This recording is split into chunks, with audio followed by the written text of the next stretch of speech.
Ito yung preparasyon namin bago kami maglagay ng steel deck. Ito kasing ginagawa namin, nauna yung beam, pero may portion din naman na naka-monolithic yung beam sa steel deck. Ito pala yung gagawin namin na bahay. Dito sa may Golden Meadow ito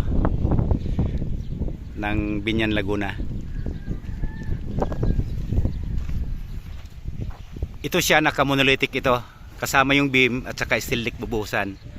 Pero itong portion na ito, nauna yung beam bago yung steel deck, isasabay na yung slab. Ngayon ito yung patungan, maging patungan namin ng steel deck. Yan lang yung itsura. Yun yung beam, tapos yun yung kabilang beam. Ito yung patungan ng steel deck. Ang distansya nito nasa 1 meter mula doon sa beam papunta dito sa may patungan na tubo. Tapos kabila naman, tapos kabilang beam. Yan.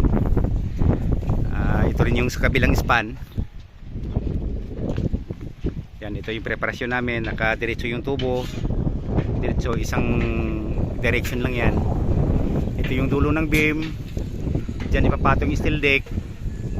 Tapos patong sa tubo, papatong dun sa kabila.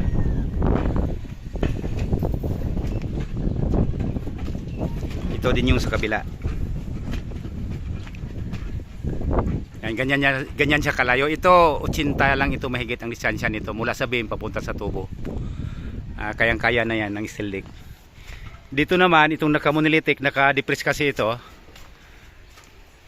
Hindi na kailangan ng suporta ng steel deck yan. Doon na lang papatong yan doon sa siding ng beam sa may plywood. Ayan, diyan na lang ipapatong yung steel deck. Kayang-kaya na yan. Ayan, kung mag-steel deck na kami, kukuha akong video para mapanood nyo, kasi yung steel deck na ginagawa namin, ginagawa dito, kinatinglis ko na ito bago pa deliver dito, nakakat na ito, isasalpak na lang. Ngayon meron kaming tatabasan siyempre sa mga dulo.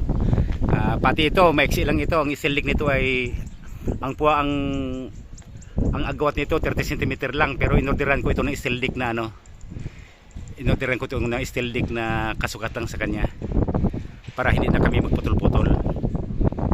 Ayan, ayan, maraming salamat.